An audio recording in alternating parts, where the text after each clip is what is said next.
Hello, hello, hello, collective. Welcome to Carmaboo Tarot. For those of you who are new, my name is Carmen. I am an intuitive tarot reader. I do use tarot cards, runes, numbers, letters, crystals, and colorful language. If any of that offends you, feel free to hard left the video. For those of you who are staying, we're going to get the October reading for the sign of Libra. Alright, Libras, the moons that are left this month are the 17th is the full moon in Aries, the 24th is the last quarter moon in Leo. Uh, Zodiacs this month, the 1st through the 22nd is Libra, 23rd through the 31st is Scorpios. Happy birthday to anybody who's got birthdays there. Scents are going to be pumpkin, clover, ginger. Stones are going to be opal, tourmaline, and bloodstone. Herbs are rosemary, sage, and mint. Holidays this month are going to be the 14th was Columbus Day, 31st is Halloween or Samhain, depending on what you practice. Colors are orange and black. Flowers is going to be marigold.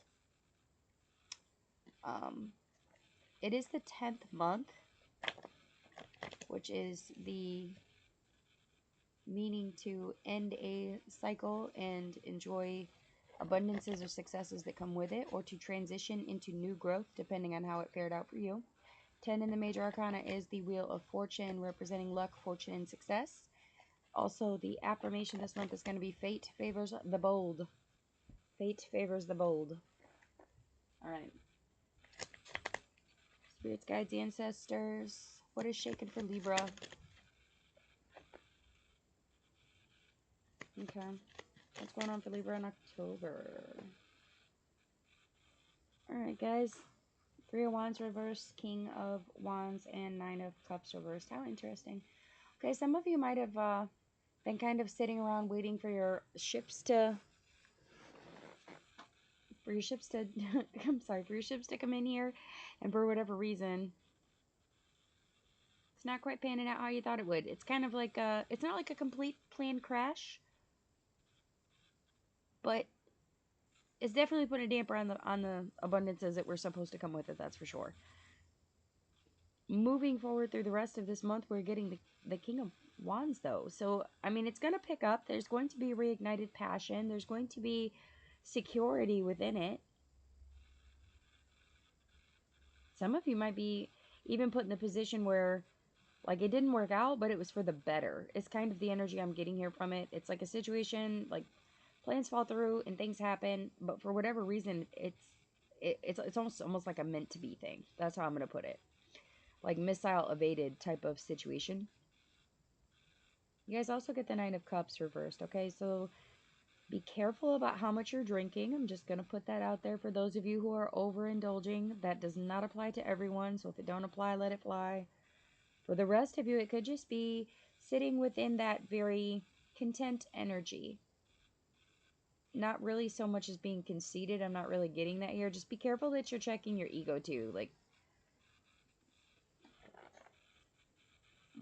how do I want to say that politely? Like, don't let it go to your head, okay? Like, yeah, you might have gotten yourself out of a pretty icky, sticky situation here, and it might have been just by default that you dodged it, but don't let your ego cause other people to maybe not think so great of you, okay? So make sure that you're paying attention to your tone or the words that you're using, being analytical about things, like think before you speak, recognize and read the room, read the situation before you respond. You do get trust your intuition here with Kana, so some of you, this could have been a big awakening. Like, you may just be really sitting in that energy of, oh my goodness, was I really willing to accept that? Yeah, not anymore. For some of you, it could have been things that were going on at home, things that were going on with your family or your partners, anything that has to do with Othala here, okay? There is a lot of heritage to do with that, but it could just genuinely be your home life as well. Anything that was involved in your stability sources, where you were willing to accept kind of almost like you were waiting for things to kind of pan out, and you're just at that point like, when was I really willing to do all that? And now you're just sitting in this energy of knowing, like, yeah, I'm not content with that anymore, and that's okay. That's okay. The veil is lifted at this point, so some of you should really look into some ancestral guidance for sure. It's the best time of year to get it. The veil's up, it is lifted. Okay. There's us, yeah. It's definitely okay to defend your point. It's definitely okay to understand a conflict and try to come to a conclusion about it, get some closure from it, but a lot of you need to understand that it's okay to react. It's okay to be upset. It's okay to be mad about things. It's okay to make a change, to change your mind, to say no thank you. Like, that's really the energy I'm getting here. Just, you guys are really at that point where, like, people, places, and things that were around you before that were just kind of giving you the bare minimum or causing you to detour your plans to help them with theirs, any situations like that, you're just kind of no thank you. And that's perfectly okay. That's absolutely okay. It's actually your advice at this point, that it's okay. It is okay to change your mind. It is okay to change direction. It is okay to revise the plan. If that doesn't make other people happy or that makes them feel some type of way about it, pay attention to those things, because it may give you the underlying reason of why those people are the way they are, or why the situation played out the way that it did. Maybe that person wasn't so interested after all. Or maybe whoever was around you that was creating the faulting or the delaying, the obstacles, maybe that person really didn't want to see the success or the abundance come from whatever it was. Could even be you. Maybe you've been dealing with the situation for a long time, hoping that it would finally pan out and pay off, and it just still hasn't, and you're just at that point where you kind of switch lanes here, where you're like, no thanks. I'm good. I'm going to take that tendency toward change and force myself to find a new route, kind of. You may have to break something down in order to build something up. For some of you, that's going to apply. But for most of you, the stability source is already there. It's kind of just shifting lanes. Like, we're rerouting at this point. Rerouting, and that's okay.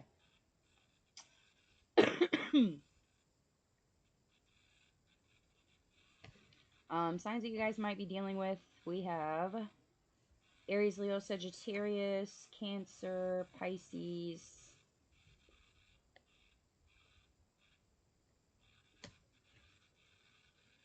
Runes that we could be using.